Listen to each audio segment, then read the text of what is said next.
Aldo, nós temos um perfil no Instagram, um perfil no Facebook, um site da Sociedade de Engenharia e criamos um perfil no YouTube, né, para poder fazer o upload dos vídeos. Então, as palestras da Semana de Engenharia vão ficar lá e a gente vai linkar para o site.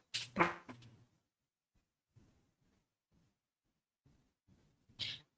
Aldo, agora são 8h15. Eu posso ir falando um pouquinho da Sociedade de Engenharia brevemente, e aí depois tu já quer ir começando, te apresentando, pode ser? Pode. Deixa eu tirar a apresentação aqui, então. Não, pode deixar. Não tem problema, pode, fica melhor, eu acho. Tá. Pessoal, a Sociedade de Engenharia, no ano de 2020, ela está completando 44 anos. E a nossa diretoria, não está muito alto aí, pessoal? E a nossa diretoria, ela é composta por mim, pela professora Adriana, que é a nossa vice-presidente, pelo nosso secretário, engenheiro civil Marcelo Ramos Neto, e pelo nosso tesoureiro, engenheiro civil Rodolfo Ramos Pinho. E durante esse ano, assim, a gente foi desenvolvendo, nas nossas reuniões da diretoria, um evento para marcar os 44 anos da SEA, que é a primeira semana de engenharia e arquitetura aqui de Alegrete, que a gente está trazendo assuntos bem pertinentes, tanto para a área da civil, quanto para a área da arquitetura. E então hoje a gente vai abrir com o nosso palestrante, o Aldo Leonel Tempe. Pode te apresentar, Aldo. Boa noite a todos. Meu nome é Aldo Leonel Tempe, sou graduado em Engenharia Civil, né, bacharel em Engenharia Civil pela Unipampa. Tenho mestrado em Engenharia Civil também, na área de materiais, pela Universidade Federal de Santa Maria. E nesse ano de 2020 ingressei no doutorado na URGS. Né? Trabalho com construção civil, né, materiais de construção, alguma coisa de alvenaria estrutural, né. Atualmente sou professor da Universidade Federal do Pampa, já atuei como engenheiro, né, engenheiro civil em construtora, também tive um período no escritório de projetos, né, fazia alguns projetos estruturais, e aí atualmente, né, dentro da universidade, a gente realiza algumas pesquisas relacionadas a desempenho de edificações, materiais, né, bastante pesquisa com argamassa, né, e trabalho com essas disciplinas relacionadas à construção civil, orçamento, gerenciamento, né, que a gente trabalha na universidade. Queria agradecer ao convite da Luano, da Sociedade de Engenharia, né, para ministrar essa palestra, né, falar um pouquinho sobre o BIM, né, que é algo que está acontecendo bastante, né, que é um tema bem atual, bem interessante para a gente dar uma discutida. Né. Era isso.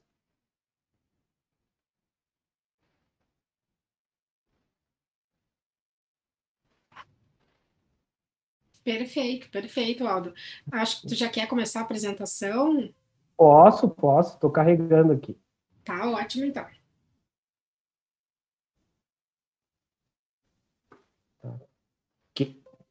Bom, eu deixei aqui a possibilidade para vocês fazerem o download da apresentação, né? Então tem esse QR Code e durante a apresentação também vão ter alguns QR Codes ali para acessar alguns detalhes do projeto, né? Então fica bem fácil para vocês conseguirem fazer esse download da apresentação. É só ligar a câmera do celular, apontar para o QR Code, né? Daí ele vai puxar um link.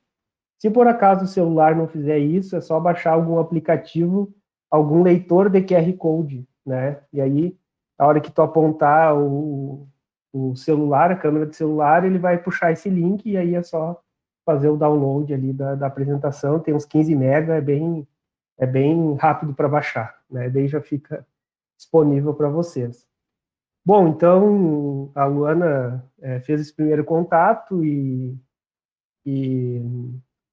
perguntou, né, o que poderia ser discutido, né? Então, enfim, tem bastante coisa atual para a gente discutir, mas o BIM é algo que cada vez mais está sendo utilizado nas obras, né, discutindo, evoluindo, né, nessas questões de projetos, né, tudo começa no projeto e reflete na obra, né, então fiz uma apresentação para em torno de uns 45 minutos, a 1 hora, não mais do que isso, né, para não ficar muito cansativo, para ser um pouco mais objetivo, né, então vou fazer essa discussão sobre o BIM, né, primeiro, claro que a gente já tem esse conhecimento, né? Mas esse BIM é uma sigla que vem do inglês. Então, o BIM é building, é construção, né? O I é informação, né? Information. E o M é modeling, de modelo, né? É modelagem, né? Então, a gente vai modelar uma construção, né? As informações de uma construção a gente vai modular, né? E aí a gente já vê as primeiras figuras desse conjunto, né, que a gente vai falar um pouquinho dessa reunião de conjunto de projetos, né, porque a gente vive nessa área tecnológica, né, que tudo acontece muito rápido e a gente não pode deixar com que a nossa obra fique para trás também, né, então a gente precisa se atualizar e saber o que está acontecendo, e o BIM é algo que está acontecendo na questão de projetos. Enfim, eu trouxe aqui a definição de um decreto do governo federal, né, que foi revogado o antigo e aí foi proposto esse novo, com algumas pequenas alterações, né, agora em 2019, decreto 9983, né, e aí ele traz uma definição básica, né, de que é o BIM, né, da modelagem de informação da construção, né, que vai envolver todo esse conjunto de tecnologias, de processos, de modelos, né, digitais, modelos 3D, né, vai ter muita discussão sobre 3D, né, para melhorar as construções, né, então, partiu do governo, né, da parte técnica do governo, não desse governo, de governos passados, isso é algo que já está acontecendo, né, e vem sendo mantido, né, vem sendo discutido, melhorado, essas questões, por quê? Porque a gente vê, né, seguido a gente vê notícias que tem muito desperdício de recurso público, né, começa uma obra, não termina, o projeto não é bem detalhado, né, quantas vezes a gente já viu notícias desse tipo, né, vai construir lá uma rodovia, não está o projeto bem definido, né, vai ter que fazer um aditivo de valor, então acaba encarecendo a obra, né, então, nesse sentido, nesse viés, começou a discussão da parte técnica do governo, no sentido de melhorar, começar o processo ser mais fechado, ser mais interessante, assim, no sentido de detalhamentos, né, melhorar essa questão, né, então, partiu do governo, porque geralmente se critica muito, né, o órgão público, né, que está sempre atrasado em vários aspectos. Dessa vez, não. Dessa vez, o BIM está acontecendo e vai acontecer muitas vezes antes na esfera federal, né, do que na esfera privada, né? A gente vai acabar discutindo no final da palestra, né?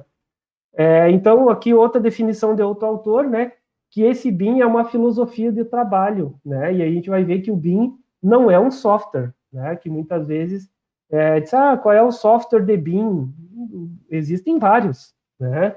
A gente vai ver que existe um modelo de arquivo que é compatível, né, para todos esses sistemas para englobar, né? Então a gente vai criar esse modelo virtual, que é basicamente um banco de dados, né, de diversos projetos, para conseguir reunir e fazer com que tudo aconteça ao mesmo tempo, da melhor forma possível, né?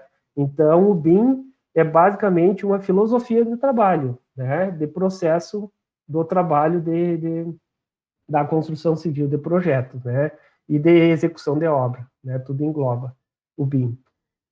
Eu tirei aqui uns dados de um livro, né, recém agora que está começando a surgir alguns livros, tem algumas traduções, né, porque muitas vezes acontece esses processos novos, otimização de obra, sistemas construtivos, muitas vezes acontecem no exterior, e aí acaba chegando no Brasil, enfim, aqui a gente acaba fazendo algumas adaptações que nem sempre dão certo, né? Então, nesse livro é discutido que, utilizando o BIM, né, na fase de projeto, né, a gente pode ter uma produtividade na obra, né, na fase executiva, de 25% a 50%. E por que acontece esse acréscimo de produtividade? Porque a gente vai ver, vai entender que quando a gente tem o projeto consolidado, o projeto definido, tudo certinho, como que vai ser executado, as etapas, as tarefas, a sequência executiva, a gente ganha em produtividade. Porque quantas vezes o operário vai para o mestre de obra e pergunta, e agora, o que eu faço? Né? Essa tubulação aqui, onde é que eu passo a tubulação? Isso aí é perda de produtividade, né? Se eu já tenho um projeto definido, os operários entendem esse projeto, né? Não adianta o engenheiro entender, o arquiteto entender, e quem está executando não entender, né? Isso aí é fundamental. Então, ganha em produtividade, porque ele não vai ficar ocioso, né? E também vai diminuir o retrabalho, né? Ali tem a parcela de diminuição de retrabalho. Pode reduzir os prazos também, né? Em torno de 25%, porque se eu ganho produtividade, eu ganho em prazo também, né? Qual é o problema em geral das construtoras, né? No interior, na capital, em qualquer lugar, é o prazo, né? Muitas vezes é difícil de cumprir o prazo. Por quê? Porque a gente está num contexto que nossas obras são artesanais, né? A gente depende do fator mão de obra para executar essas nossas obras. As nossas obras, o sistema mais construído no Brasil ainda é o concreto armado, moldado em loco. Um sistema construtivo extremamente artesanal, onde a gente depende diretamente do fator humano para que aconteça a obra, né? Muitas vezes a gente sabe que calor extremo já não produz, né, como deveria, frio extremo também não produz, né? Então, isso aí impacta diretamente na nossa obra, né? E fora que a indústria da construção civil é uma indústria atrasada, né? Se a gente for comparar com a indústria seriada, né, a indústria que produz lá em série, a gente está muito atrasado, né? Qual é a tecnologia que foi desenvolvida nos últimos 10 anos para o concreto armado? Muito pouca coisa, né? Se desenvolveu a tecnologia do concreto, mas não foi muita novidade, não tem muita novidade, né? E a indústria seriada, se a gente for comparar, né, por exemplo, a automotiva, nos últimos 10 anos deu um salto, né, no sentido de tecnologia, e a gente está muito atrasado nisso, né? Então, acaba que a gente está usando o mesmo sistema construtivo há muito tempo, não inova, né, continua com as mesmas práticas, e aí a gente não consegue atender o prazo, né? Então, aí acaba sendo esse fator da introdução do BIM no concreto armado, por exemplo, pode melhorar essa questão do prazo, né? E a diminuição do retrabalho também, né? Porque ali no finalzinho da palestra eu vou apresentar algumas imagens de casos reais que a gente tem um retrabalho absurdo, né? Que a gente ainda está naquele contexto de que é normal esse tipo de situação, né? Então, a engenharia de ponta não pode partir dessa premissa, né? De que é normal a gente ir lá o instalador elétrico refazer, o instalador hidráulico refazer, né? A gente não pode recair nessa situação, né? E aí, como eu falei, né, que dessa vez a esfera federal vai estar na frente, porque tem um outro decreto, né, junto com aquele decreto anterior, 2019, e tem esse de 2020, que foi atualizado, né, que diz que a partir de 2021, então falta pouco, os projetos da esfera federal têm que ter o caráter do BIM intrinsecamente dentro dos projetos. Então, os projetos da esfera federal, né, tomara que isso aí reflita a nível estadual e municipal também, tem que ter os conceitos do BIM embutido, né? Estruturas, instalações elétricas e hidrossanitárias, ar-condicionado, todos os projetos complementares e os projetos principais têm que ter esse viés do BIM, para que não aconteça o retrabalho, o aditivo de valor, principalmente, né?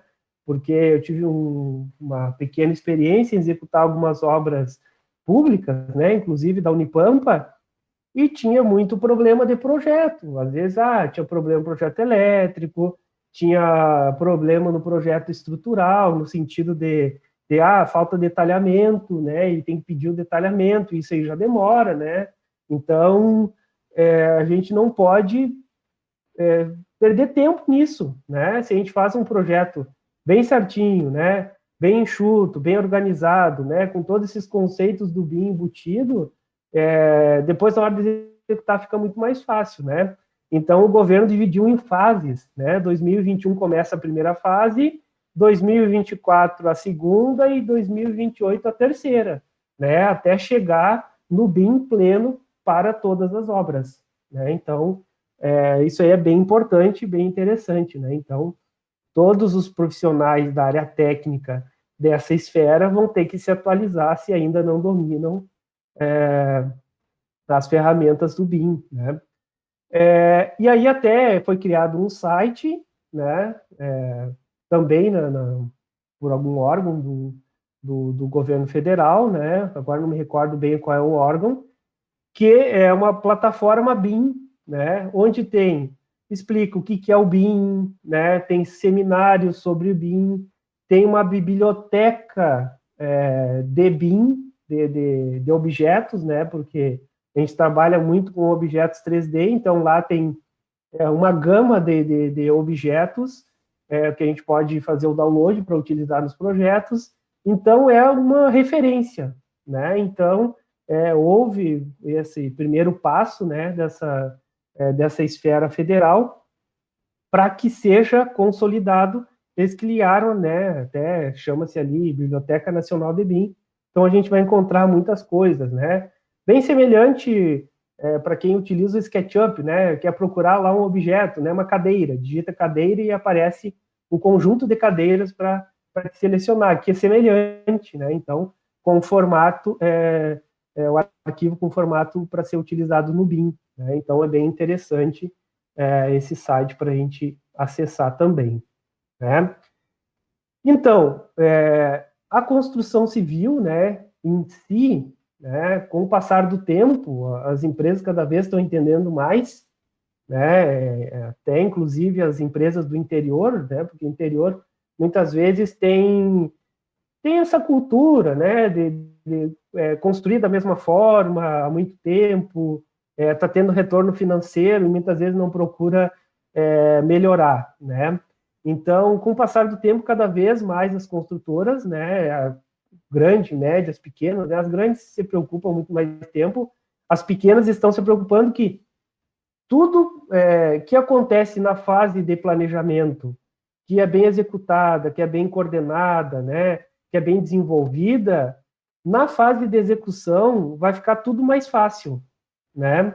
Então, essa interação, né, entre a fase de planejamento e execução é fundamental, né? A gente vai ter esse retorno dentro da obra, né? Se a gente planejar a estrutura, as instalações, né?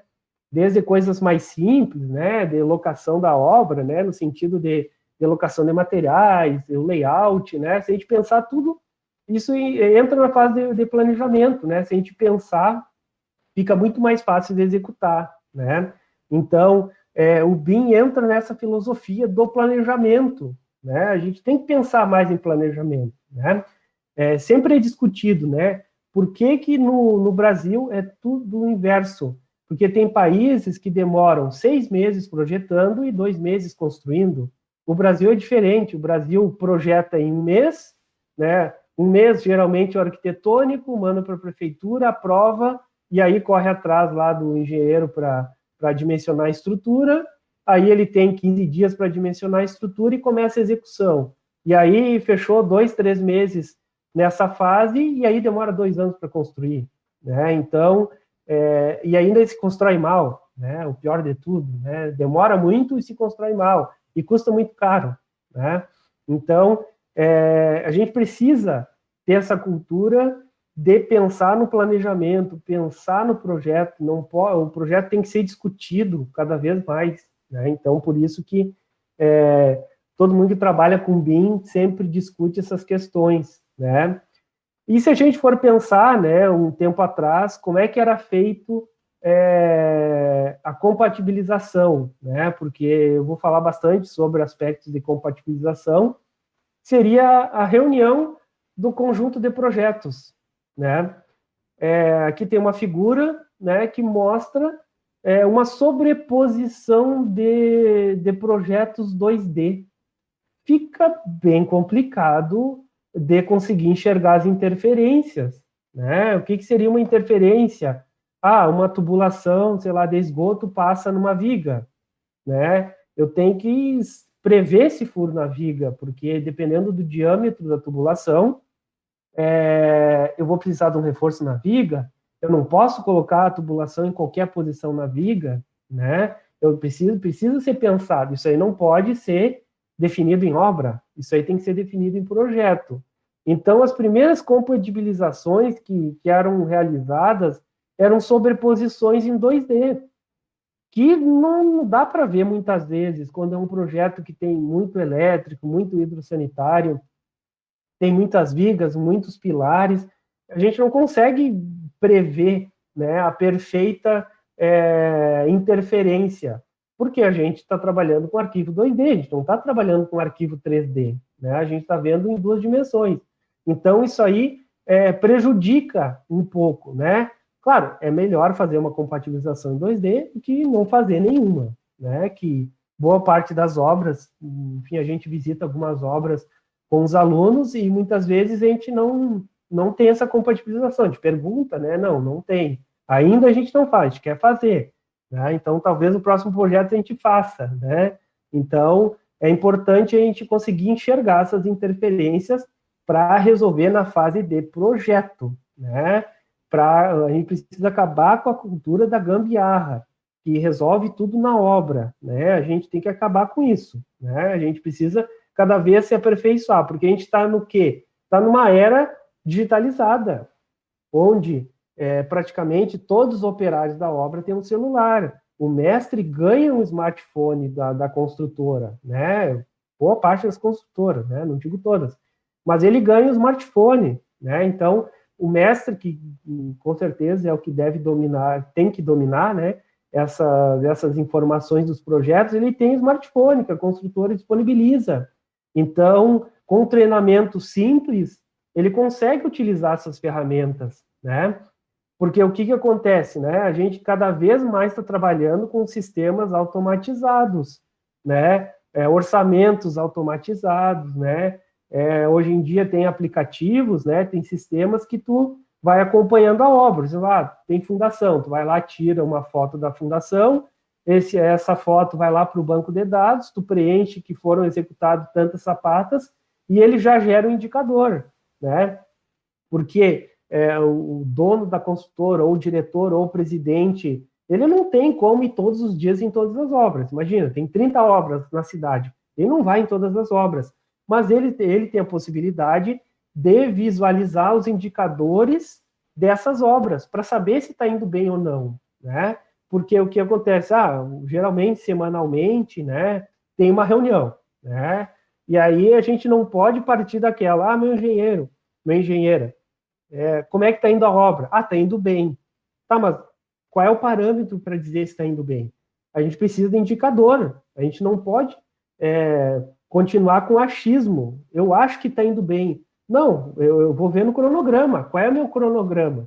Qual é a minha estrutura analítica de projeto? Né? Eu estou utilizando algum software que vai fazer os diagramas, né, para mostrar o cronograma se está indo bem ou não? Qual é a decisão que eu preciso tomar? Né? A gente vive nessa era dinâmica, que tudo acontece ao mesmo tempo. Né? Se a obra não está indo bem, vou mudar a equipe, vou trocar engenheira, vou tomar alguma decisão. Né? Então, tudo acontece muito rápido. Né? E a gente está trabalhando cada vez mais com projetos 3D. Né? Inclusive, nessa figura do lado, né, tem uma imagem onde ele tem uma planta baixa numa folha, e aí essa folha gera uma realidade aumentada, né? Até uns 2 semestres atrás, teve um aluno da ciência da computação, né, que desenvolveu um programa onde a gente desenha à mão e ele gera a realidade aumentada, né? Até foi uma conversa com o meu colega de sala, o Marcelo Tiello, de uma proposição de tema, e aí eu sugeri, disse, vocês conseguem desenvolver algo, se eu desenhar à mão, conseguir formar um 3D? Ele disse, não, vamos tentar, vamos conseguir, e conseguiram. Por que isso?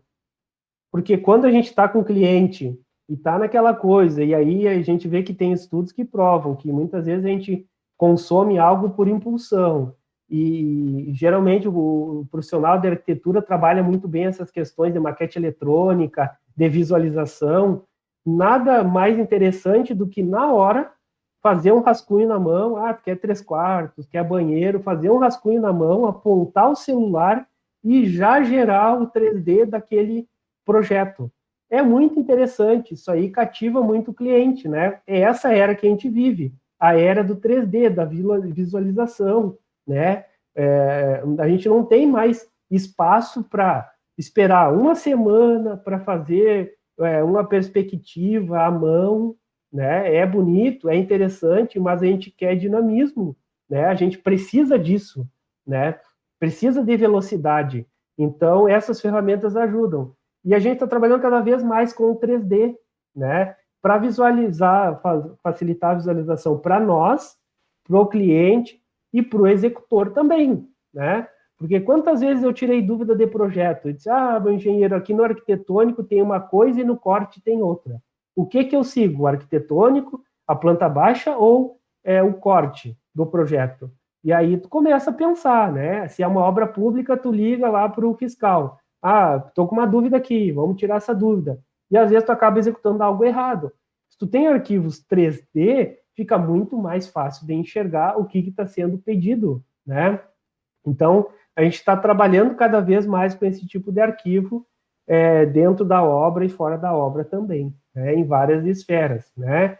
Por exemplo, aqui tem um pórtico que eu modelei, é um pórtico 3D, né, para um estudo que eu estava fazendo com relação à alvenaria racionalizada, né, e também vocês podem apontar o celular, vocês vão conseguir visualizar esse pórtico, mexer no pórtico, girar o pórtico, né, coisa bem simples, que, por exemplo, o cliente não precisa ter nenhum programa de engenharia, nada, ele só vai apontar o celular, vai abrir o link, e aí ele consegue mexer no projeto, né, isso aí facilita bastante a questão da visualização, né, a facilidade e a praticidade que a gente tem hoje em dia, né.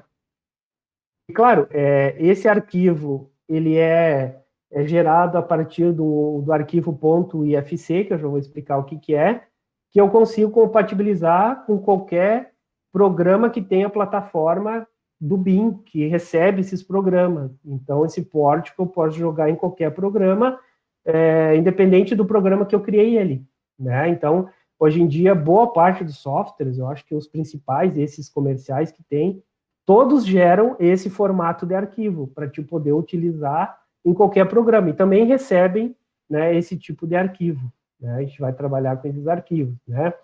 Aqui tem o mesmo pórtico, porém ele está com umas fiadas ali de alvenaria racionalizada, né? Que é algo que já acontece há muito tempo, né?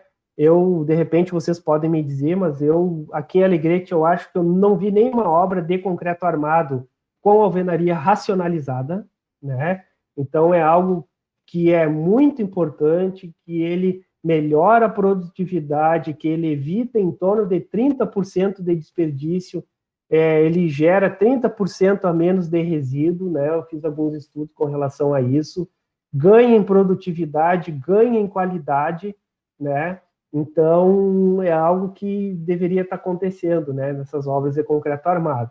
Então, vocês também vão conseguir mexer nesse arquivo aí, vocês vão conseguir acessar também, né? E aí, você pode perguntar, é algo difícil, mas é complicado criar um QR Code. Não é, pessoal, é muito simples. Tu pega o arquivo, joga num site e ele gera o QR Code. É muito simples. Se vocês pegarem as pranchas atuais de projeto elétrico, hidrossanitário, arquitetônico, sempre tem algum QR Code na prancha, porque tu está lá na obra. Se tu tem alguma dúvida, puxa no celular, tu consegue visualizar o 3D do projeto, né? A prancha de detalhamento, né? E esse modelo 3D, né? Ele é um protótipo, né? Virtual, né? Então a gente vai ter de viga, de pilar, de laje, de tubulação, sei lá, pode ter de para-raio, pode ter de todos os projetos usuais, né, da construção civil, né? Então, o BIM é composto por esse modelo 3D, pelos atributos, né? A gente já vai ver pelas inúmeras modelagens que a gente vai ter, né? Então, é importante a gente ter esse detalhamento 3D. Onde que a gente vai obter esse detalhamento 3D? Os softwares, hoje em dia, estrutural, já há muito tempo trabalha com esse sistema de pórtico 3D, hidrossanitário trabalha, né? Instalação elétrica também, né? Tu faz ali o projetinho 2D e ele já monta automaticamente o 3D, né? E aí tu exporta esse tipo de arquivo. Claro, tem algumas plataformas, né? Inclusive até de empresas brasileiras, que conseguem reunir todas essas informações desses projetos e mostrar as interferências, né? Porque até alguns anos atrás era só alguns softwares internacionais. Hoje em dia já tem software brasileiro que consegue fazer essa compatibilização, né? E mostrar as interferências para a gente conseguir corrigir na fase de projeto, né? Isso que é importante. Softwares, né? Ali está bem grande, né? BIM é diferente de software, né? BIM não é um software. Qual é o software de BIM? Não tem, né? Ele vai gerar esses vários softwares, né? De arquitetura, estrutura, instalações, orçamento, e uma empresa acabou de lançar um que tu junta todos esses projetos numa plataforma deles, e aí essa plataforma consegue quantificar área de parede, quantificar tubulação, consegue quantificar para gerar um orçamento, né? Então, essa empresa evoluiu um pouco mais e consegue gerar, a partir desse modelo, o orçamento, né? Que era algo que estava faltando, né? O orçamento BIM. Então, já está bem avançado nesse aspecto, né? Então, esses vários softwares vão gerar um arquivo que é o IFC, né? Que é Industry Foundation Classes, né? Então, esse arquivo .ifc é como se fosse, eu coloquei ali entre aspas, né, o DWG do BIM. Porque o DWG, na engenharia e arquitetura, é muito comum, né? É um arquivo que é meio que padrão, né? Manda o DWG, né? Por e-mail, sempre manda o DWG, né? E aqui não, aqui a gente gera o arquivo .ifc, né? Então, sempre quando a gente for utilizar um software pensando assim, eu quero futuramente tentar integrar, compatibilizar com outro software, ver se ele gera esse arquivo .ifc, a maioria gera, e se ele recebe também, porque, por exemplo, eu quero fazer a instalação hidrossanitária em cima do estrutural. Então, eu puxo esse estrutural, esse arquivo .ifc, e aí começo a projetar o meu hidrossanitário em cima desse projeto, que daí eu já consigo fazer essa modelagem mais integrada, né? Então, esses softwares, né, ali tá bem grifado, né, eles são importantes, mas eles não fazem o BIM automaticamente. Muitos mostram a interferência. Por exemplo, tem uma tubulação elétrica cruzando com uma hidráulica no mesmo nível. Ele vai mostrar, mas ele não vai corrigir.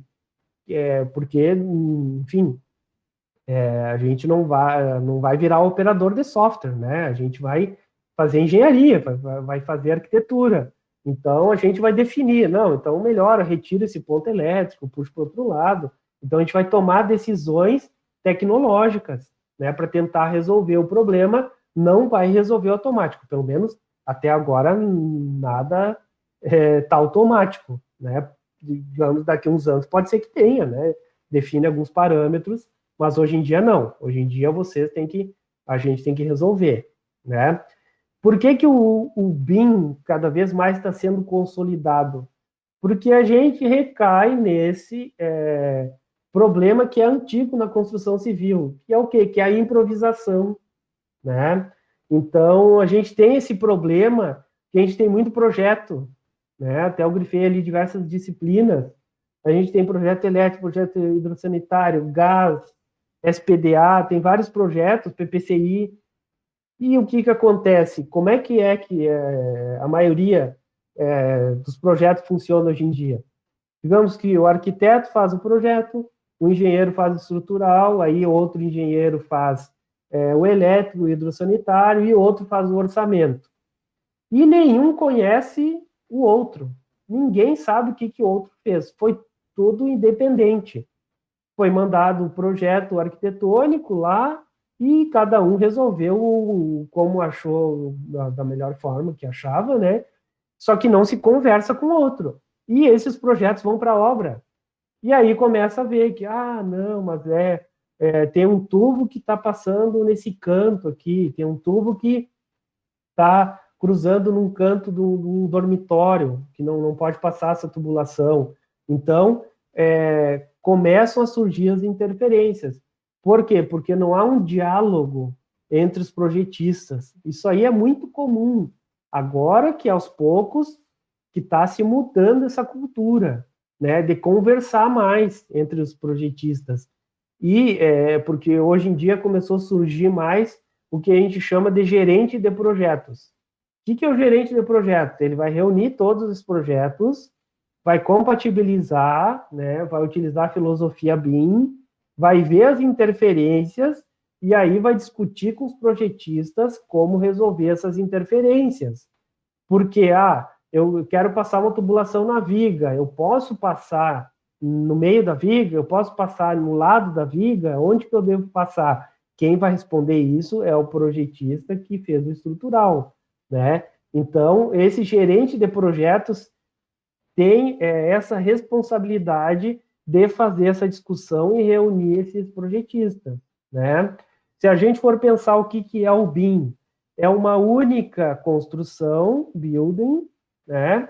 Um único modelo, né? Modeling, que a gente viu lá, e muitas informações, né? O nosso problema está aqui, porque a gente tem um tipo de obra, a gente tem um tipo de sistema construtivo, mas dentro disso a gente tem N informações, né? E o que são essas informações?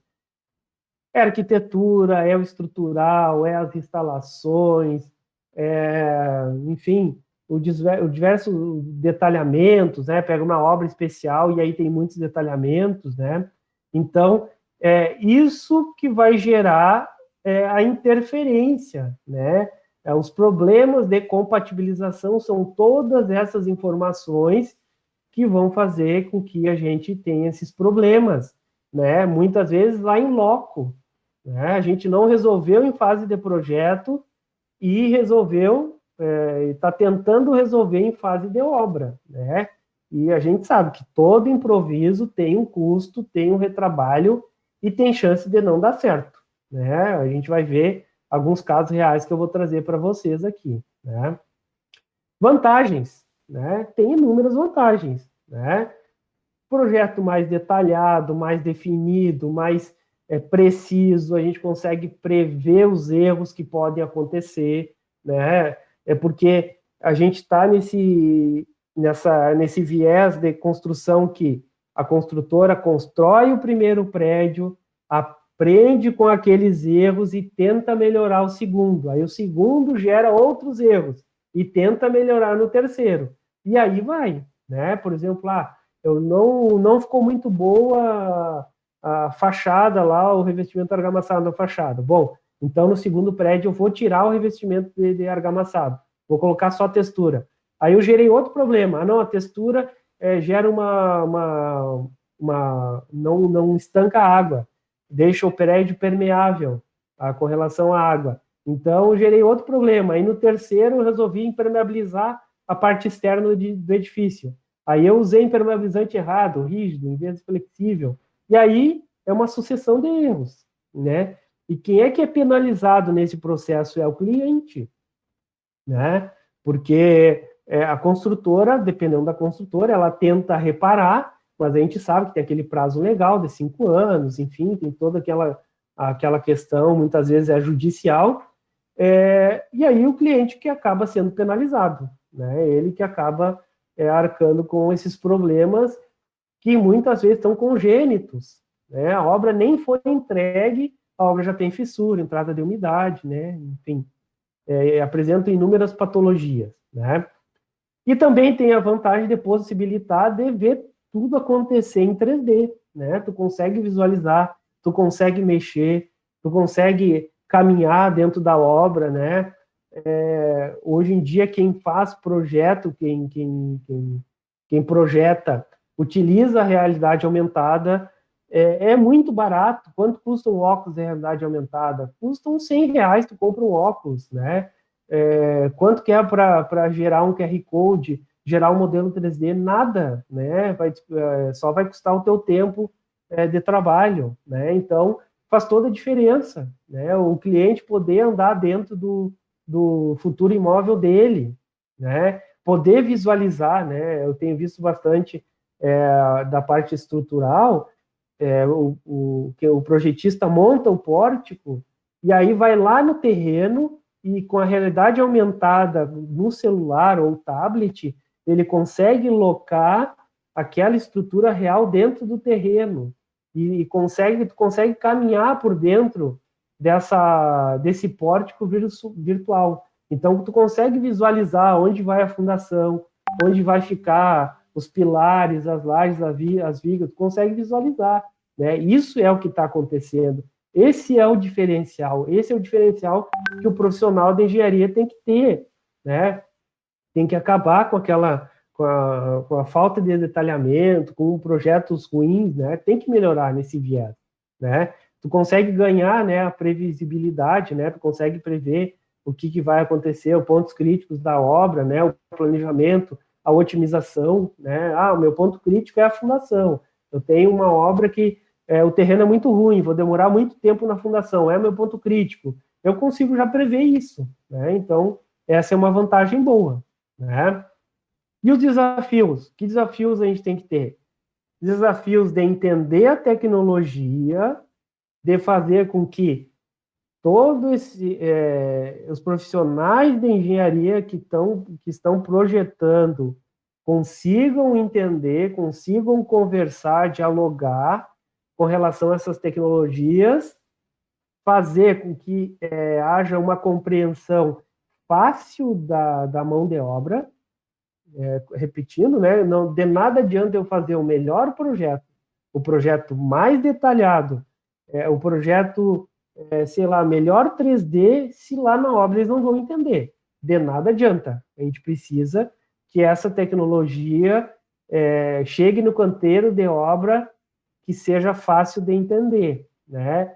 Porque a gente precisa, esse nosso desafio, né, é compreender que esse avanço é importante, né? Eu sempre discuto nas aulas, né? Toda mudança gera um desconforto, né? Quantas vezes eu já vi na obra, né? Até eu me recordo um caso, foi a primeira obra que estava sendo introduzida argamassa de gesso aqui na cidade.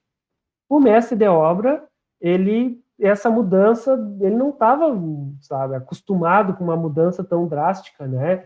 De um material novo, um sistema de aplicar novo, né?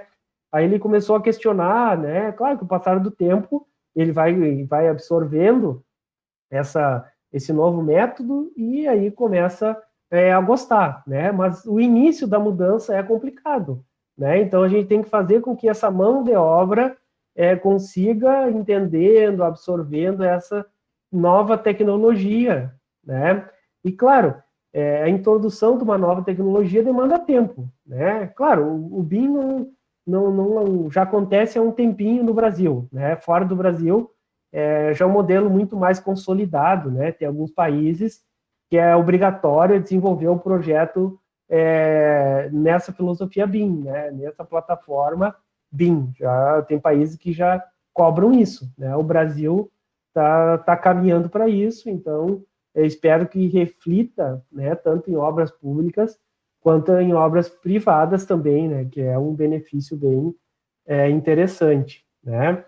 Aqui a gente tem um exemplo, né, de um projeto que já está compatibilizado, né, então ele é um projeto bonito, é um projeto legal, que a gente consegue visualizar, né, porque muitas vezes a gente está trabalhando com um projeto que tem muito elétrico, né, que tem alguns, um hidrossanitário, às vezes, pode ser um pouco complexo, né, de entender, mostra tudo, né, as alturas das caixas, por onde passa, onde faz a ligação, né, até a questão na fase de aprendizagem para o aluno é interessante fazer essa visualização, né, porque muitas vezes ele pergunta, tá, mas passa por onde a tubulação? Passa na viga, passa no meio da viga, passa onde, né? Então a gente consegue visualizar certinho, direitinho, ver as interferências, né, fazer as correções, né, então é bem interessante, né. Aqui tem outro exemplo também, né, mostra tubulação, né, de esgoto, de água fria, as instalações elétricas, né, as descidas, para onde que vai, né, isso aí é bem interessante para a gente conseguir visualizar, né.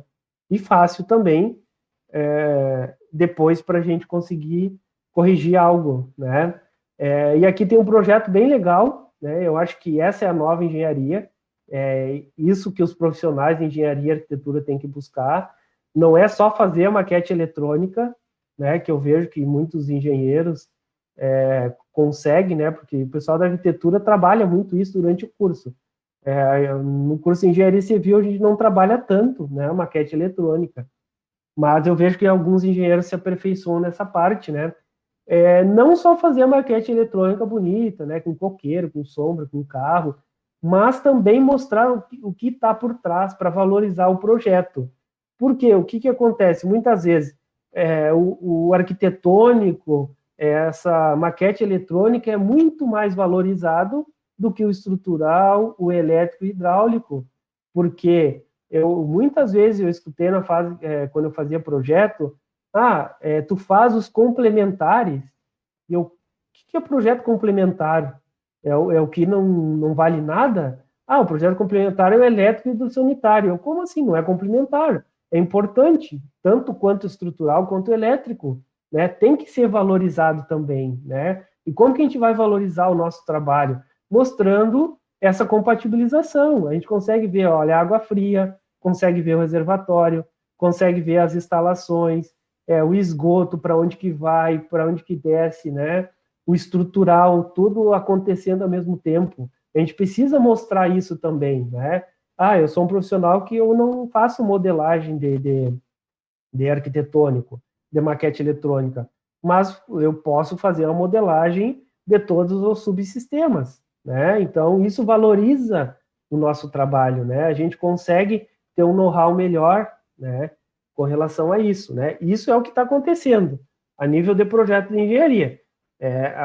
Aquele projeto, que até brinco, né? Aquele projeto no papel de pão, aquele rascunho, aquela viga sem detalhamento longitudinal, só com detalhamento da seção e tantas barras indo de fora a fora, né? De vão a vão, isso aí está com os dias contados, né? Porque a gente quer o quê? A gente quer economia na obra. A gente quer uma viga com decalagem, com economia no aço, né? A gente não pode desperdiçar o recurso financeiro, que cada vez está mais escasso, né?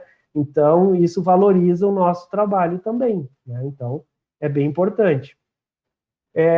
A gente já se preocupa, né, há um bom tempo com essas questões de problemas de compatibilidades em projetos, né? Como a gente trabalha ainda com alvenaria estrutural, e nessa época eu trabalhava bastante também, a gente publicou 2 artigos, um em 2014 e um em 2015, um em Portugal e outro nos Estados Unidos, discutindo essas questões sobre problemas de compatibilização de projetos e problemas executivos, né, do Brasil, né? Então foi bem interessante nesse congresso, o pessoal muitas vezes se assustou, né, leu o artigo e depois fez uma discussão que em muitos países, os Estados Unidos trabalham muito com o projeto industrializado, né, wood frame, steel frame, em outros sistema com placas, né, com montagem. Então, cada vez mais, como eles têm problema de escassez de mão de obra, e a mão de obra é cara, né, nos Estados Unidos para construir, eles tentam industrializar cada vez mais o processo, né, porque a gente ainda está naquele sentido que no Brasil a mão de obra é barata. Não sei se é tão barata assim, né? Então, a gente precisa melhorar esse processo construtivo cada vez mais, né? Industrializar cada vez mais. Então, lá em 2014, 15, recém estava começando as discussões de BIM, a gente já estava preocupado com essas questões de compatibilização, porque gera um custo absurdo dentro da obra, né? E agora eu vou mostrar alguns problemas de obra, né? Porque é um absurdo, a gente está em 2020, quase 2021, a gente pagar a mão de obra para elevar a parede, pagar a mão de obra para quebrar a parede, como está nessas imagens, e pagar a mão de obra para fechar a parede de novo com argamassa, com qualquer coisa. Então, é um absurdo. A gente está em pleno 2020 e a gente ainda achar que é normal esse tipo de situação. Porque isso aí, esses casos, só vão levar a problemas patológicos, né? Claro que essas situações aqui são alvenaria estrutural, que é pior ainda, né? Porque a parede é estrutural, então isso aqui é algo bem absurdo, né? Mas se a gente for pensar no concreto armado, também né? Olha o custo, a gente elevou a parede, pagou, sei lá, quantos reais por metro quadrado de parede para elevar. Vai demorar para quebrar, vai demorar para fechar. Se tem um vazamento, a gente quebra de novo, né? Sempre tem aquela brincadeira que a gente faz com a alvenaria estrutural. Quando tem que trocar o óleo do carro, a gente pega o maçarico e recorta a lataria? Não, a gente abre o capô. E nas nossas obras é como? A gente quebra tudo e fecha tudo de novo, e aí dá problema e abre de novo. A gente não pensa em inovação, né? A gente está nesse mesmo...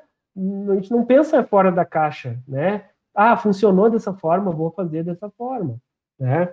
E aí a gente pode ter problemas sérios, né? De patologias também, né? Se a gente tem definido, né, onde que vai passar o esgoto, onde vai passar a água fria, né, a gente vê se tem interferência, se não tem, para a gente ajustar o nível do forro, né, que geralmente o banheiro tem uma concentração de instalações, né, qual é o nível desse forro, tem inclinação ou não tem, qual a inclinação que eu preciso, isso aí tem que estar definido em projeto, não é o instalador que vai chegar lá e vai dizer, não, aqui eu coloco um joelho, aqui eu coloco uma curva. Não, isso aí tem que estar lá no projeto, porque isso aí é dimensionado, né? Tudo vai influenciar no dimensionamento, né? Então, é importante a gente conseguir visualizar isso antes de executar, né? Se tiver que corrigir alguma coisa, né? Porque senão começa a acontecer isso, né? A gente tem um projeto, e aí o que eu fiz? Eu peguei e joguei os projetos em 2D, né, em cima do outro para ver como que ficava, e na hora de executar a gente vê que tem isso aí, ó, aquela tubulação aqui, ó, essa tubulação, o que eles fizeram? Eles, no mínimo, fizeram uma fogueira na obra, aqueceram a tubulação e curvaram ela, porque ela está curva, a tubulação. E aí tu pergunta na obra, isso aí, é normal, engenheiro, a gente sempre faz isso, porque aqui o ralo não ficou bem na posição e a gente dá uma ajeitadinha. Essa ajeitadinha que é o problema, né? A gente precisa estar definido todas essas inclinações, né? Esses detalhamentos, né? Tudo isso aí pode gerar problemas patológicos, né? Aqui a gente tem uma prelagem, vou discutir numa outra imagem, a questão de utilização de prelagem em área úmida, né? A gente começa a quebrar muito a parede, olha aqui, depois o que vai acontecer aqui? Ele vai encher com argamassa e talvez um pedaço de tijolo, pedaço de cerâmica que tem, ele vai cobrir. Isso aqui vai ser o quê? Vai ser um ponto frágil na parede. Aqui pode passar umidade, se tem algum problema de vazamento, né, porque tem uma concentração grande de tubulação, vai umedecer a parede. A questão acústica também, vai passar som, né? Isso aqui é problema, isso aqui é improvisação, né? Tem que dar definido, né, como que vai ser a tubulação, por onde que vai passar, né? E a gente conseguindo visualizar 3D, no 3D a gente consegue corrigir, né? Deslocar a tubulação, enfim, consegue fazer ajuste, né? Aqui tem outra situação, utilização de laje, tem mais imagem depois, utilização de laje pré-moldada em banheiro. Eu sou bem rigoroso, assim, no sentido de quando eu peço para os alunos projetar, né? Em alvenaria, quando a gente leciona a disciplina de alvenaria estrutural, eles projetam, né, alvenaria estrutural, e aí muitas vezes eles aproveitam o projeto de arquitetura, eu peço para eles aproveitarem, né? Que já fizeram lá, aproveitam e vão fazer o projeto de alvenaria estrutural. E aí, no momento de definir as lajes para calcular as paredes, eu digo, banheiro é laje maciça. Por que é laje maciça no banheiro? Porque eu preciso ter o rebaixo do box, né? E aí alguém sempre vai me dizer, professor, mas onde eu moro tem uma mureta, aí não sai água do box. Mas aí que tá, quando tu faz a laje pré-moldada, tu não consegue dar o caimento, aí tu faz essa mureta. Essa mureta dá patologia, dá problema com o passar do tempo. Por quê? Porque essa mureta é de outro material que não é o concreto da laje. E aí são materiais distintos. Claro, não tem uma variação de temperatura tão grande no banheiro, dependendo da fachada, mas são materiais distintos, coeficientes de dilatações distintos, movimentações distintas. Se a laje do banheiro movimentar, é uma laje pequena, difícil que vá movimentar, né? Mas se a laje do banheiro movimentar, isso aqui vai movimentar diferente, vai fissurar, né? Quantas vezes eu vi reparo com silicone mágico, né? O pessoal adora utilizar silicone em obra, utilizando silicone porque está vazando a água na mureta, né? Ou melhor, vou fazer uma mureta de granito ou de mármore para ficar bonito. Aí vai o instalador do box e fura a mureta, e fura a impermeabilização da laje que está embaixo. Já gerou uma nova patologia, né? Então, se a gente utilizar essa laje maciça, ela vai ser mais estanque, e a gente já vai ver um caso que tem um buraco, porque muitas vezes tem que ajustar o ralo. O ralo, eles não conseguem, muitas vezes, colocar na laje pré-moldada o ralo. Aí tem que usar um martelete para fazer toda essa quebra para ajustar o ralo. E aí depois enche o quê? Isso aqui, concreto, argamassa, qualquer coisa, material diferente da laje pré-moldada, vai gerar problema. Qual é o lugar que a gente tem mais problema no banheiro de patologia? É no ralo. A água entra pelo canto do ralo e aí afeta o vizinho. Quem sofre é o vizinho, né? Porque pinga no forro do vizinho. Então tem que tomar esse cuidado. E aí eu recomendo, não utilizem laje pré-moldada no banheiro. Mas aí o construtora vai dizer, não, mas isso aí vai me encarecer. Vai encarecer quanto? Não vai encarecer tanto. Por quê? Porque tu não vai ter retrabalho depois, porque no momento que fizer a laje maciça, tu deixa o espaçamento do ralo, ele fica justo, fica homogêneo, fica uniforme. Tu não vai ter incomodação de ter que fazer um pós-obra, porque o pós-obra é sempre estresse, né? Vai ter que ir lá o operário retirar todo o revestimento cerâmico, e aí a gente sabe, né? Se tirar uma, duas peças, e dificilmente, às vezes, tem reposição, né? Muda de tonalidade, tem que retirar tudo, refazer tudo, tem que esperar o tempo de cura, e a gente sabe que cada vez mais os apartamentos estão menores e tem um banheiro só.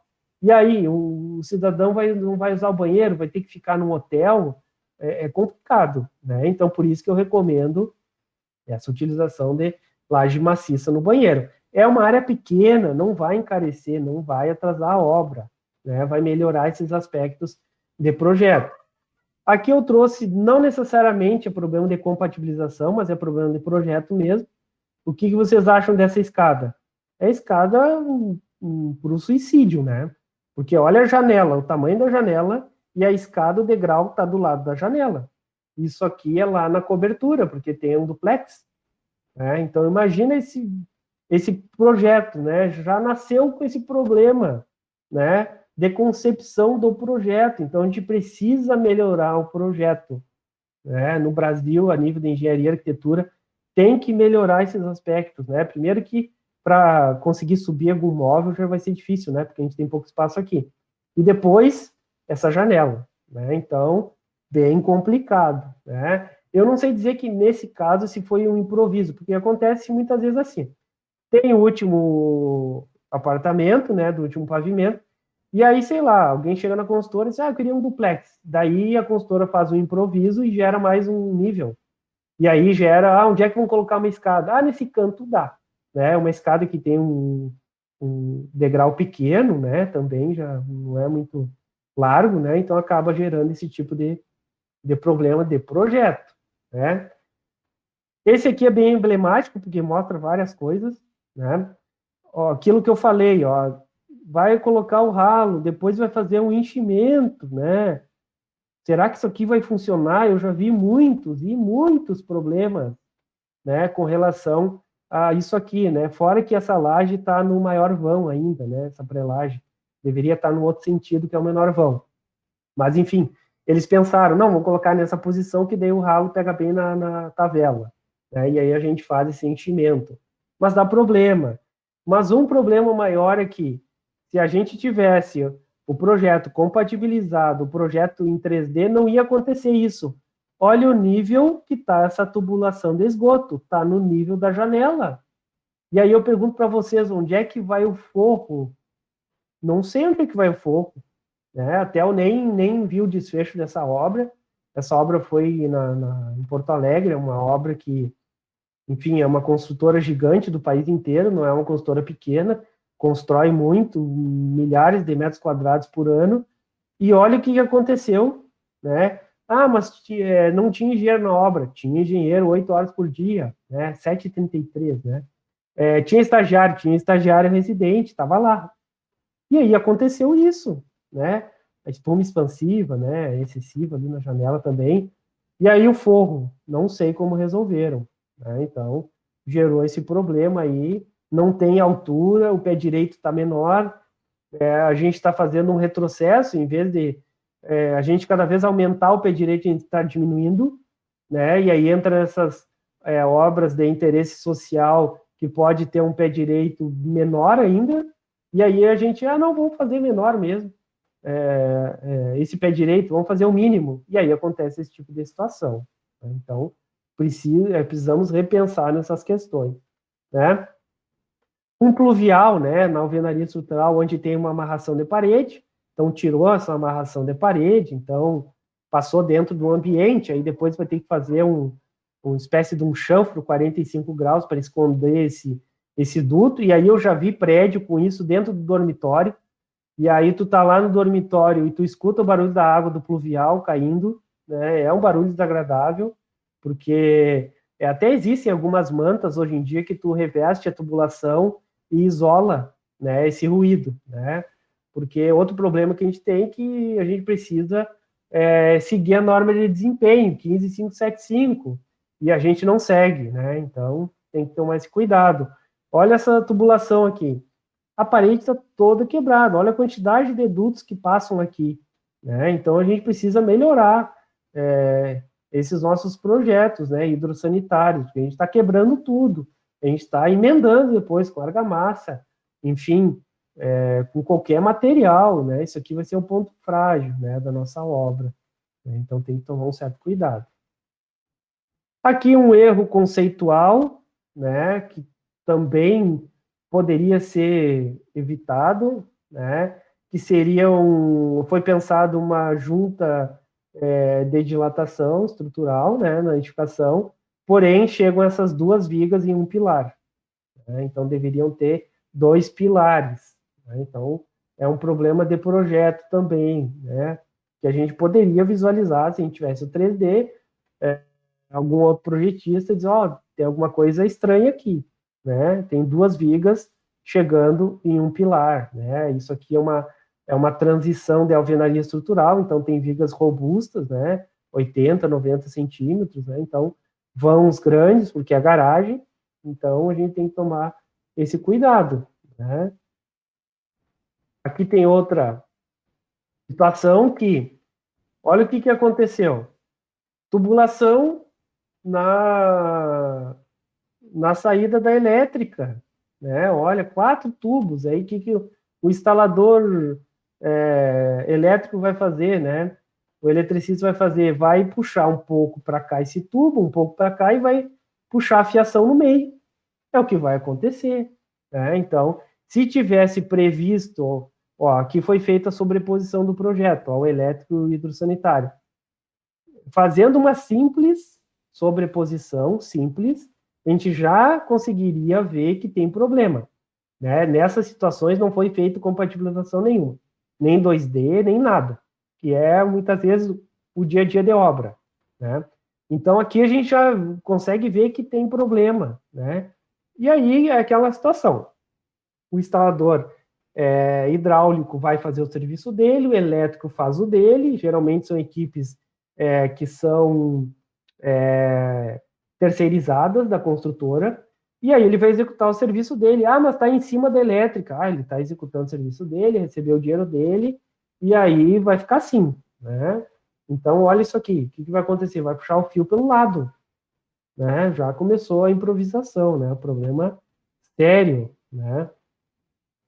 Aqui outra situação, né? Alguém, o mestre da obra marcou aqui, e aí executaram do lado, né? E em cima chega um ponto de elétrico, né? E aí a gente já começa a ver como é que é fechado, né? Muita argamassa, né? E aí a argamassa é um material que retrai, um material que fissura, é um material diferente do bloco de concreto, né? Então, esse é o problema da falta de compatibilização. Se tivesse lá certinho, qual é a distância, qual é a altura, onde é que vai o ponto elétrico, se tivesse bem claro, na fase de projeto não ia acontecer isso.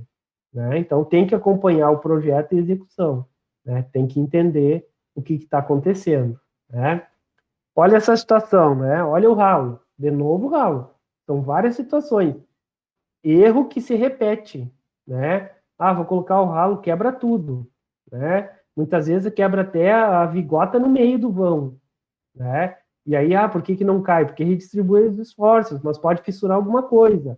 Né? Isso aqui é feito algum enchimento, né? Até o ralo está cheio de sujeira ali. Né? Depois a sujeira cai na tubulação, entope, e aí o cliente começa a usar e dá problema. Né? Então, isso é algo bem sério. Né?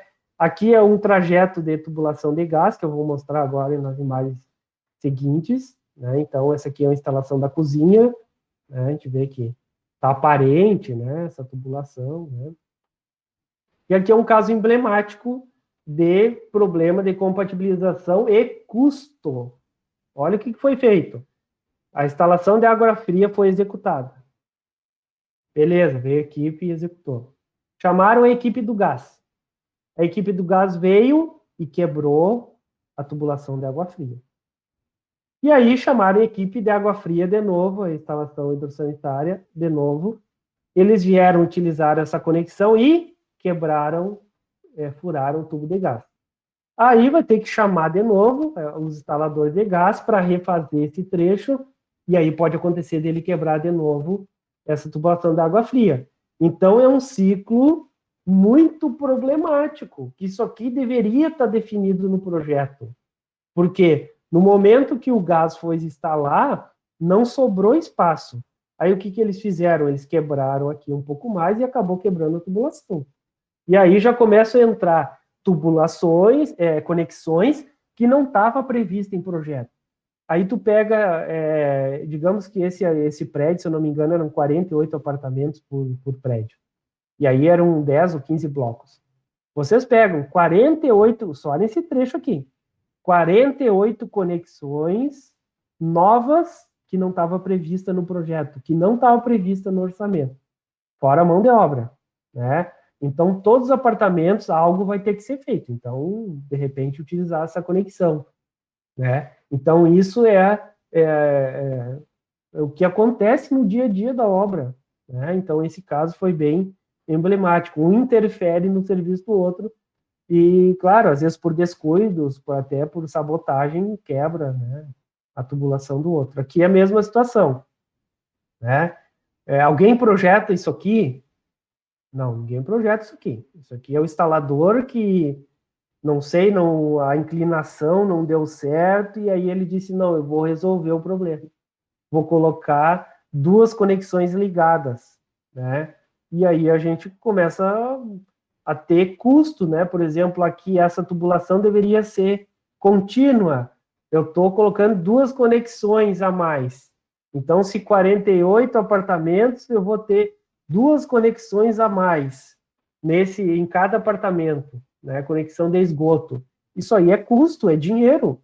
Toma isso multiplicado por 15 vezes, que são 15 blocos, né? Ou senão, cada prédio tem uma solução diferente, né? De repente, em outro apartamento, eles resolveram de outra forma. Então, você replica o erro, né?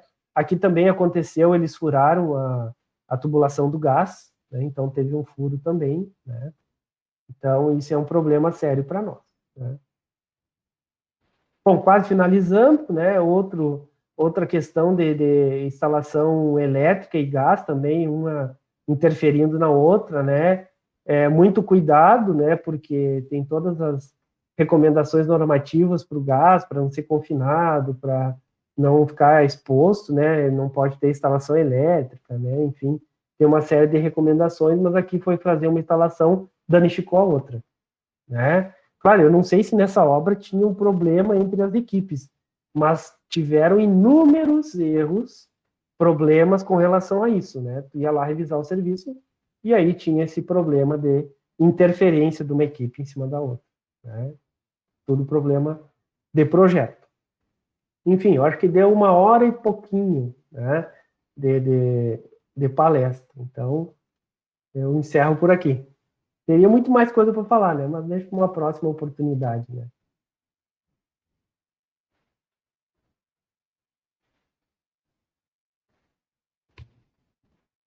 Nossa, perfeito, Aldo. Pessoal, alguém quer ir fazendo algumas perguntas, algumas dúvidas? Se for possível, eu quero começar a fazer alguns comentários. Que Faça. o BIM é onde eu me sinto à vontade. Bom, tudo bom, professor? Tudo jóia, Rodolfo? Tá lembrado do meu TCC? Claro, claro, claro. Foi bem legal o teu TCC. Pena que ninguém deu continuidade, né? Eu ia perguntar justamente isso, como é que está aqui na Unipampa a parte do BIM, porque eu até fiquei espantado uma vez que eu estava conversando com um primo meu que faz arquitetura, isso faz 1 ano e pouquinho, ali em Santa Maria. E eu comentei com ele sobre o BIM, e ele disse que não viu nada na faculdade sobre o BIM. E ele está fazendo arquitetura. E eu fiquei impressionado que em Santa Maria não se falava sobre isso. A gente está um pouco atrasado nisso, aí, né? Inclusive, quando até no momento falou sobre um livro ou bibliografia, foi uma das minhas dificuldades no TCC achar bibliografia sobre BIM aqui no Brasil, porque não existia. E, bom, agora acompanhando a palestra, realmente, o BIM, em cima do BIM, assim, era o jeito que eu queria trabalhar, era como eu queria trabalhar. Eu, infelizmente, desde que eu me formei, estou meio por fora da engenharia, estou bem afastado, mas eu ando pesquisando, e eu acho que uma das coisas que aqui no Brasil vai dificultar um pouco o uso do BIM mais disseminado é ferramenta, é software, porque não é barato. É custo muito alto para tu ter software. Empresas de grande porte, acho que conseguem tranquilamente arcar com os custos, porque elas vão ter descontos e tal, mas o profissional autônomo conseguir ter os softwares, a não ser que ele trabalhe com uma única linha de projeto, por exemplo, se ele seja só estrutural, só hidráulico, só elétrico, se é como eu queria, fazer, né, que eu queria fazer tudo, eu gosto de fazer tudo, pegar todas as disciplinas, dimensionar todas elas, compatibilizar tudo, o que eu gosto. É muito caro o software para tudo isso. Muito complicado. Não sei como é que tá agora, como é que tá. Eu até tô bem por fora da situação do BIM agora, atualmente. Não sei se está se tornando um custo melhor, se está. Como é que tá? 1 ano, 2 atrás, eu fiz uma pesquisa de preço e inviável. O que as empresas estão adotando nos últimos tempos é elas mudarem a estratégia. Porque era muito caro. Por exemplo, eu tenho software estrutural, né? Eu já devo ter investido uns 10 mil no software, né? Que é o Iberic, da AutoQI. E aí eles mudaram, agora tanto a AutoQI, a TQS, né? Eu acho que até a Autodesk deve estar nesse viés também, de assinatura. Isso. Daí eles trabalham com assinatura, 200, 300 reais, aí depende do teu pacote, o que tu quer e o porte da tua obra, O né? software que eu trabalhei, que foi o Revit, usei o pacote chave estudante, hoje eu estava olhando, um ano, 13 mil reais. Ou 1.300 e poucos por mês. Só o Revit. Uhum. Se tu tem que usar um AutoCAD para fazer algum complementinho, é mais 1.100 por mês ou 10 mil por ano. Se tu quer usar algum software dedicado, como o Dynamo, que é para fazer alguma coisa que é trabalho maçante, tu automatizar, tu vai ter mais outro acréscimo. Aí tu vai juntar tudo, dá aqui 20 e tantos mil ao ano.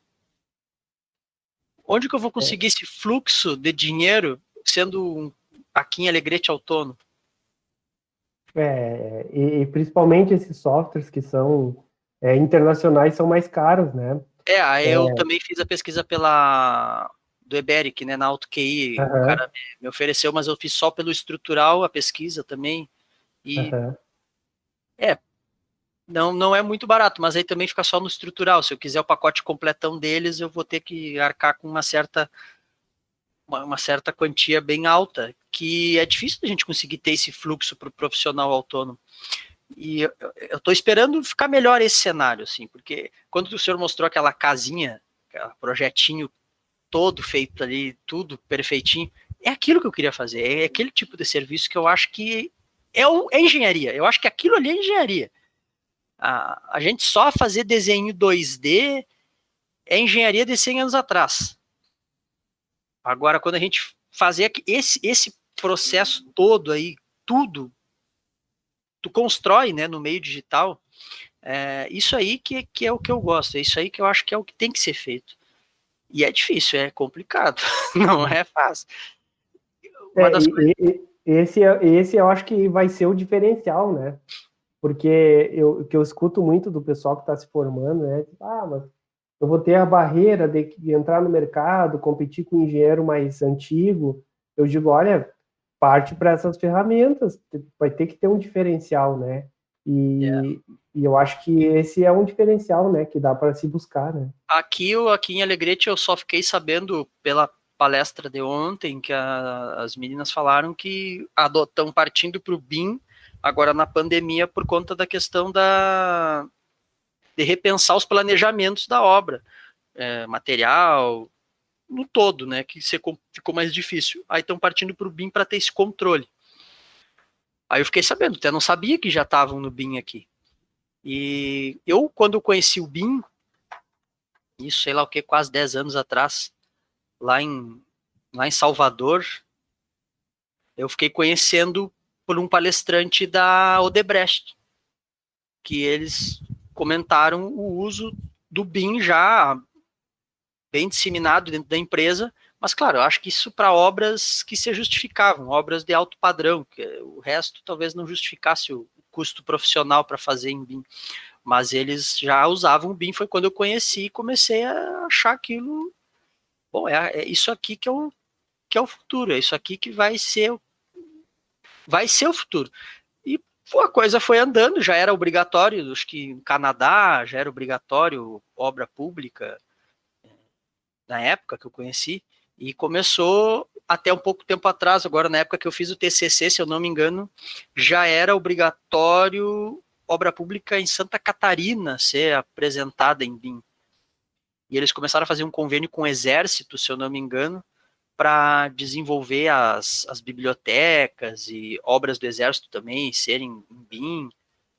E agora, há pouco tempo atrás, começou essas leis. Eu até faço parte de um grupo do WhatsApp do Combim, aqui do Rio Grande do Sul, que fazem essa conversa geral.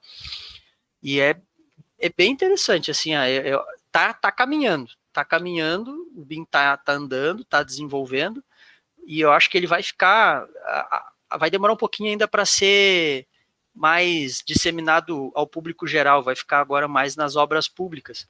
E eu já acompanhei obra pública também, e na verdade, é só erro. A obra pública é um mar de erros.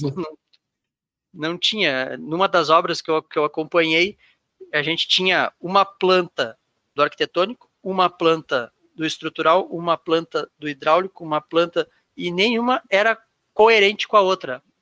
Até os cômodos eram diferentes, e era o mesmo projeto. Isso é a nossa realidade, né? Porque no interior a gente vive muito mais isso, né? Porque, querendo ou não, capital tem empresas maiores, né? Que estão sempre buscando novas tecnologias. No interior, às vezes, demora um pouco, por questão de cultura, tudo mais, essas questões. Então, a gente vê muito isso, né? Olha o arquitetônico, não bate com o estrutural, não bate com o elétrico, não bate com o hidrossanitário, e tudo isso demanda tempo, retrabalho, é custo, né? É aquela situação. Quando eu falo em resíduos, em desperdício, né? Tem alguns estudos que dizem que em torno de 30% é desperdício. Então, quer dizer que de 3 prédios, um é resíduo, é entulho, resto, né? Isso é um absurdo. Eu fico pensando assim, quando eu tento conversar sobre o BIM, eu digo assim, pega a indústria automobilística. Os caras ficam 5, 6 anos projetando um carro para ser executado em quanto tempo? É dias. É alguns dias executando um carro, e levam 6 anos projetando. Imagina se fossem construir um carro do jeito que você faz nos projetos de engenharia. Não tem, é impossível.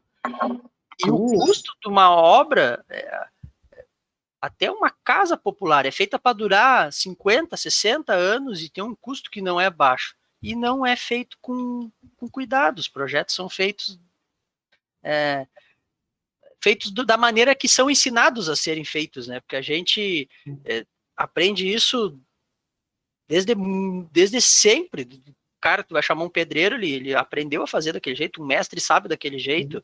As escolas, eu digo a escola de engenharia, que não é a faculdade, mas é a maneira como a engenharia, no geral, ela é estruturada, ela vem que a gente, como por exemplo o AutoCAD, até pouco tempo atrás, era o software, e num dos livros que eu li de BIM fala, o AutoCAD nada mais é do que simplesmente uma prancheta digital, tu só tirou do papel e agora tu tá fazendo no computador, mas é a mesma coisa.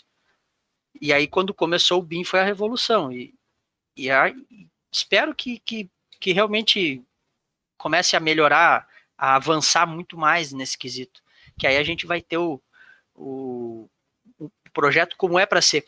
Eu não sei se está no meu trabalho, aquele eu não lembro, que comenta que o grande problema em compatibilização de projetos começou no período dos anos 50, 60 para cá.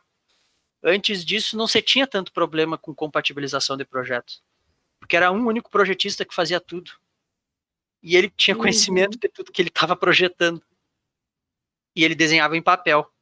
E você tinha menos retrabalho e menos problema de compatibilização do que você teve depois, quando começou a aumentar a quantidade de trabalho, diminuir o tempo de projeto e o número de profissionais envolvidos começou a aumentar. E aí começou a ter os problemas de compatibilização. Isso é um problema. Gostaria... Pode falar. Boa noite, pessoal.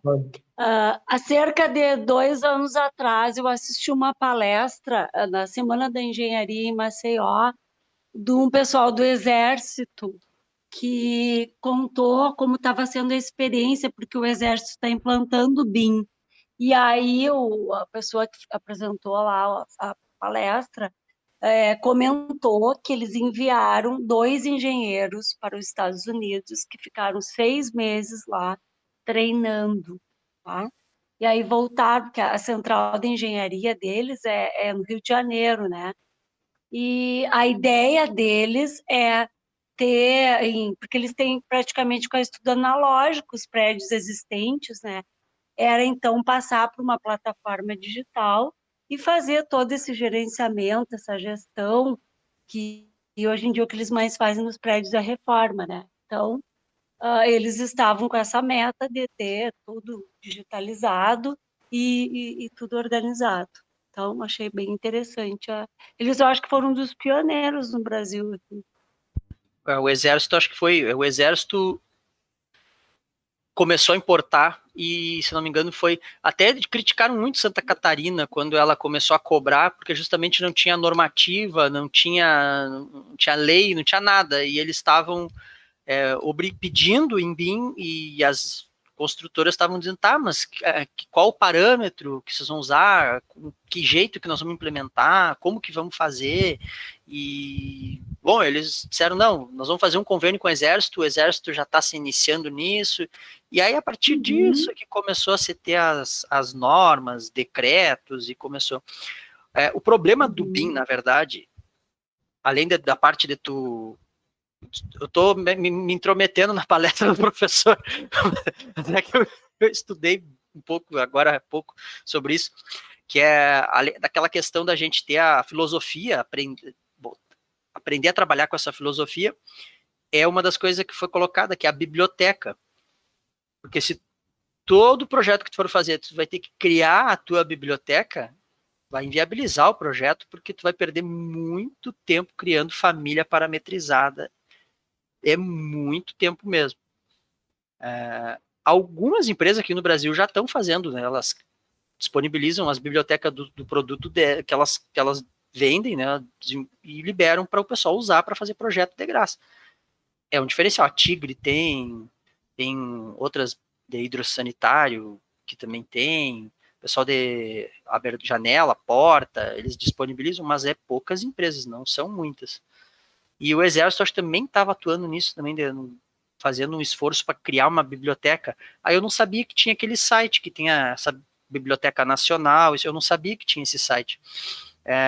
Porque é uma das coisas que a gente perde mais tempo projetando, quando a gente projeta dentro do BIM, é tu munir o teu projeto com as famílias. Aquilo ali é uma das coisas que toma mais tempo. Inclusive, numa das empresas das grandes que eu sei que tem, eles contratam gente só para fazer família, só para fazer isso que eles vão usar nos projetos. Então, tem um grupo de gente que trabalha lá só fazendo isso, só fazendo as famílias, criando as famílias que eles vão usar nos projetos. Que depois de pronto é barbadinha, tu bota lá e usa em quantos projetos tu quiser, só puxa, encaixa ali e tá pronto. Agora, tu criar ela é complicadinho, é demorado. E é um empecilho. Assim que as indústrias começarem a disponibilizar essas bibliotecas, o fluxo de trabalho anda bem mais rápido.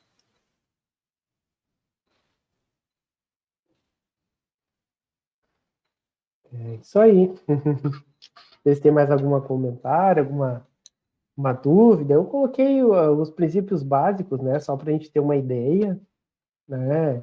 Enfim, como o Rodolfo falou, ele trabalhou com alguns softwares, né? E existem inúmeros, agora praticamente todos tiveram que se adequar para isso, né? Se a gente for pensar lá em 2006, quando eu iniciei a graduação, era o AutoCAD e era o DataCAD, né? Nem se usava muito o SketchUp, depois que o pessoal começou a utilizar, né? Hoje em dia existe uma gama aí, a Autodesk tem uns quantos também, né? Mas aqui no Brasil, o interessante da AutoQI é que ela viu esse nicho de mercado e aí começou a desenvolver cada vez mais esses programas de instalações, né? Elétrica, PPCI, hidrossanitário, e aí criou essa plataforma, né? Que eles chamam de QI Builder, que tu joga tudo lá, né? E aí ele consegue achar as interferências, né? Então eles saíram bem na frente, né? Mas com certeza tem esse custo e no interior é difícil, né? De tu conseguir sobreviver como profissional de engenharia arquitetura fazendo uma coisa só, né? É difícil, eu quero fazer, sei lá, só estrutural, só elétrico, só hidrossanitário. É difícil, tu não tem um volume grande de projetos, né? Tem que buscar outros mercados, em outros lugares também, para conseguir suprir e também conseguir pagar as licenças e ter a remuneração, né? Porque trabalhar só para pagar a licença também não dá, né? Então, mas é algo que está melhorando, assim, eu vejo que nos últimos tempos, assim, está se introduzindo mais, os escritórios cada vez estão mais utilizando cada vez mais, né? Então é algo bem interessante, né? Que a gente tem que estudar. E o Rodolfo perguntou se a gente está vendo alguma coisa na graduação. Na disciplina de industrialização das construções, eu apresento pelo menos uma aula de BIM. Lá em orçamento eu estou comentando alguma coisa, não muito detalhado, talvez agora semestre que vem vou trabalhar. O Alisson, em projeto integrado, está trabalhando a parte de BIM, alguma coisa. E essa nova reformulação que a gente está fazendo no curso vai entrar os conteúdos em algumas disciplinas. Acho que até na da Adriana, né? Aldo, eu, nas minhas disciplinas de instalações hidráulicas prediais e arquitetura, eu incentivo que eles utilizem o Revit. E eles, assim, 90% utilizam. Porque, bom, eu faço algum demonstrativo, alguma coisa na primeira, na segunda aula, quem não conhece fica encantado, né? Fica encantado. Inclusive, esse semestre teve um grupo que eles não trabalhavam com Revit. É um grupo que os alunos bem interessados. E aí eles acabaram desistindo da disciplina, disseram que preferiam fazer no próximo semestre, porque não tinha como fazer um projeto de instalações hidráulicas prediais sem um bom 3D. Entendeu? Então, eu acho bem interessante. E como eu falo para o pessoal, vocês não têm que aprender Revit, algum software desses, aqui para a disciplina, isso é para a vida. É o que o mercado de trabalho está exigindo hoje. AutoCAD é o mínimo, é a máquina de escrever, digamos, né? É a evolução dos tempos, né, gente? Não, é verdade. Até eu tive uma apresentação de trabalho de alvenaria estrutural hoje de manhã. Eles tinham que fazer o projeto gráfico. Aí um dos grupos fez no Revit, mostrou o 3D, todas as uniões, tudo, os detalhamentos, os quantitativos, tudo no Revit. Não, e instalações hidráulicas prediais, assim, já tem uma série de integração de projetos ali, porque tem água, tem esgoto, tem pluvial, tem... E daí, no final, eu peço para eles mostrarem os três, para ver se não teve incompatibilidade, né? É muito interessante. O nível de aprendizado deles, dos alunos, é outra coisa. E para o cliente, né? Pensando na vida futura, para mostrar para o teu cliente, não tem. É outro mundo, né? Fazer só mais um comentário. Uma das coisas que eu acho mais linda é um projeto hidrossanitário no Revit, quando tu coloca, faz todo ele e bota na qualidadezinha melhor ali e olha todo ele, tu aproxima, tu vê cada uma das conexões com uma qualidade muito alta, assim, é lindo de ver aquilo, é muito, muito bom.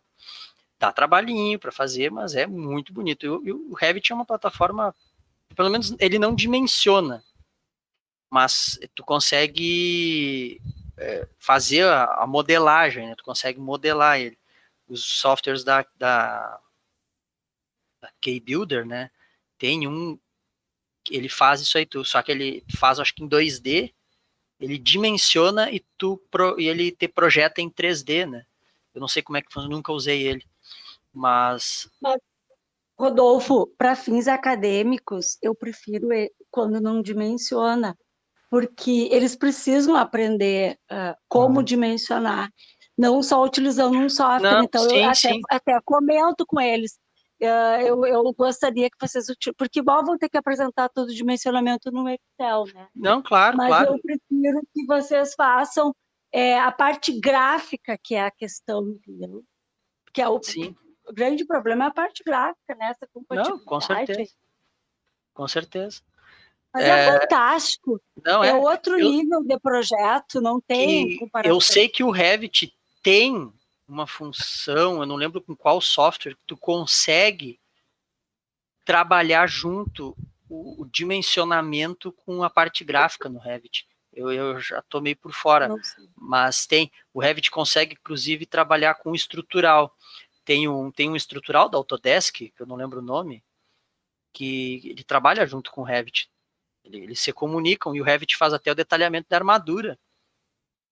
E o Revit faz quase tudo. Só que é uma ferramenta muito cara, mas ele faz tudo.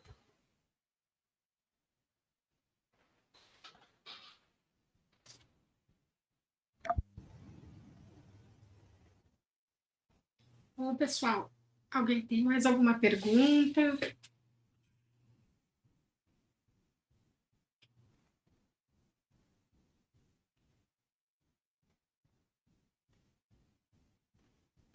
Bom, Aldo, foi muito, muito, muito esclarecedora a tua palestra, e inclusive, assim, ó, tu nos trouxe umas coisas bem novas, porque tu sabe que eu estava comentando da tua palestra com outros engenheiros, e o pessoal não sabia o que era o BIM, né? Então, aí até tu explicar, assim, então é bem isso aí que tu explicou, é tu quebrar aquele paradigma e ensinar, não, olha só, vamos se modernizar, vamos ver isso aqui, é mais prático, vai ser mais rápido, mas foi bem esclarecedor. Tem mais alguma pergunta, pessoal? Que agora já são 10 para as 10.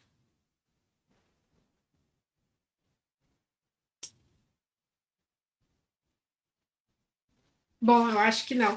Então, Aldo, te agradecer mais uma vez, e eu vou pedir uns minutinhos breves, Aldo.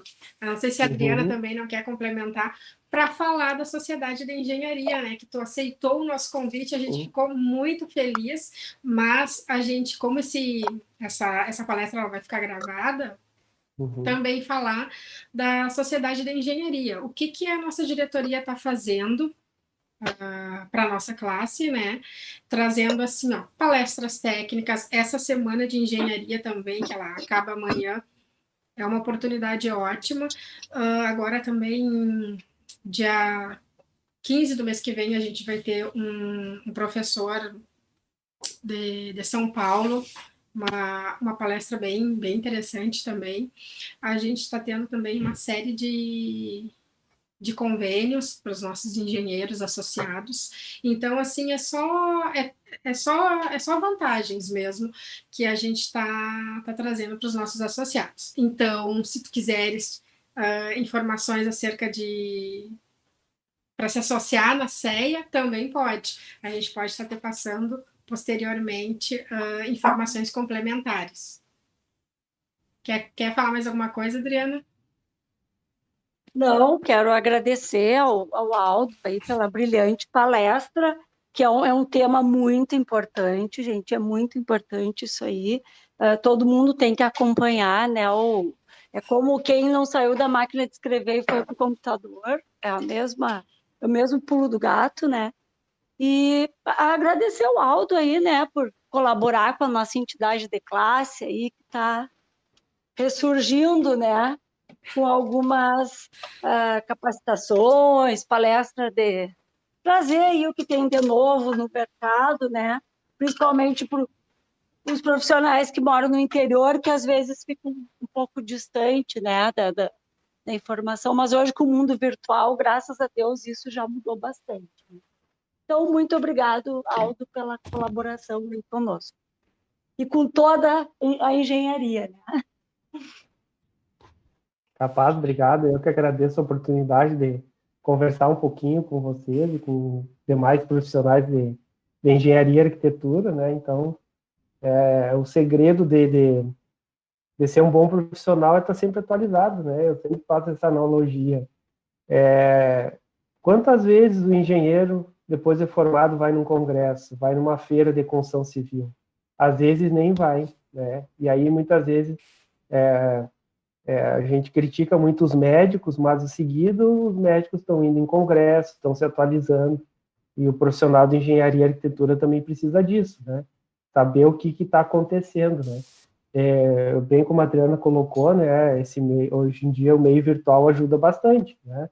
É só ter um pouquinho de vontade, disposição, que acha qualquer assunto, né? Tem muita live, tem muita conteúdo gravado, gratuito, né? Então, não é desculpa de de não se atualizar e saber o que está acontecendo, né? Independente da área que atue, né?